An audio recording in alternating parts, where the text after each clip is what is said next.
My name is Troy Sanders. I'm Bill Kelliher. We're from the band Mastodon. You're watching Loudwire. Yes, you are. One thing I would like to talk about is tone, because I feel like you especially are always very, very knowledgeable about what you want your guitar tone to be like in this song or in this part. Can you tell me about how you approached tone for this record? How much time you got? I mean, I'm not going to be hurrying you guys out of the viewers building. do you want to lose? You can stay as long as you want. Let's see here. Well, I mean, I'm always on the I'm always on the hunt for. I love trying out new gear. Trying to, that's just the.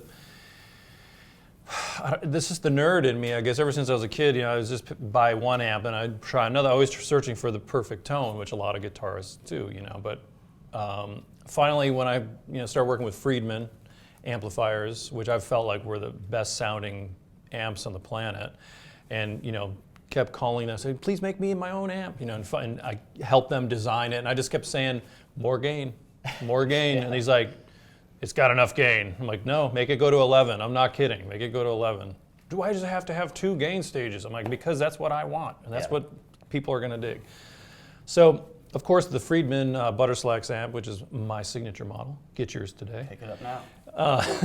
I use that all over it because, for the real chunky, I don't like oversaturated sounding metal guitars, whether it's, I like it's got to have some rock, some mid-range in there, you know what I mean? You don't like it scooped? No way. Yeah. When I was a kid, I would scoop everything, and then I'd play live with another guitarist, and I listen to recordings back. I'm like, you can't even hear my guitar, but I was louder than you. I have a full stack. I'm like, it's because you don't have any mids. You got to put the mids in there. So I'm always very conscious of the mids, in turn not having the highs too much, or the bass turned up too loud or whatever. But so I used a lot of that.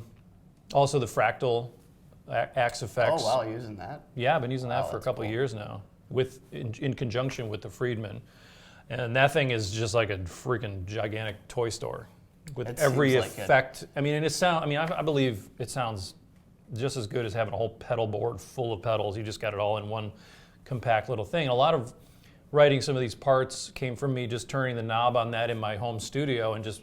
Oh, I like the way those drugs sound. It sounds crazy weirdness. Yeah. And just start writing stuff based on the presets. Just hearing some weird stuff, and it just made me, write something in this, weird sounding effect world.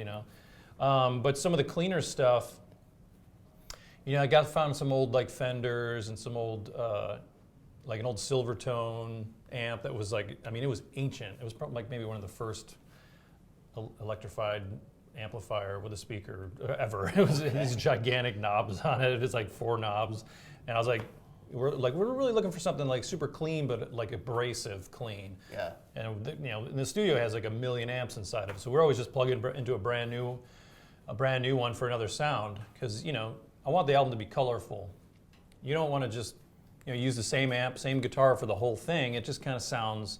There are bands that do that, and that's like AC/DC, for example, or Ramones, but that's kind of like their sound. But for Mastodon, if you have a room full of amps and old effects and stuff like that, why not use them? So, and Brendan is just as big of a nerd, if not bigger than me, and he's like, let's pull this up, let's use that, let's try that. Here, plug these pedals in. Like, yeah, okay, cool, let's try it. It doesn't work, let's try this. So. I use a lot of Echoplex pedals and big old analog delay pedals and reverbs and just for that ambiance to get. And with that old Silvertone amp, with the big huge knobs, I plugged right into that thing, and it sounded so awesome. I couldn't believe, even with the old speaker that was a giant, I don't know, 115 or something, and it was a matching cabinet to this weird shaped head, and I used that a lot on the record just because I love the way that it sounded. It didn't sound like any other amp I've ever tried before. I was just like, man, this sounds really good. I use Telecasters and single coil pickups on a lot of the stuff, which I don't play live because I don't even think I own a single pickup guitar. I can't even imagine you playing a Telecaster, really. Yeah, but I did. I did on a lot of the stuff just because it had that really great vibe, like surf rock kind of. Oh yeah. Some parts called for that, And we would experiment with all that stuff and just say, let's try this guitar on this part. And we would be like, doesn't work. Let's try that. And we have an ocean of guitars. Like, oh, let's grab this one. Let's try this one out. In different pickups. And I'm all about, I want to hear, I got it, when I want it to be heavy and punching in the face, like I know what amp to use. I know which knobs to turn up and how to get that sound. So I felt like on this record, the guitar tones are just amazing.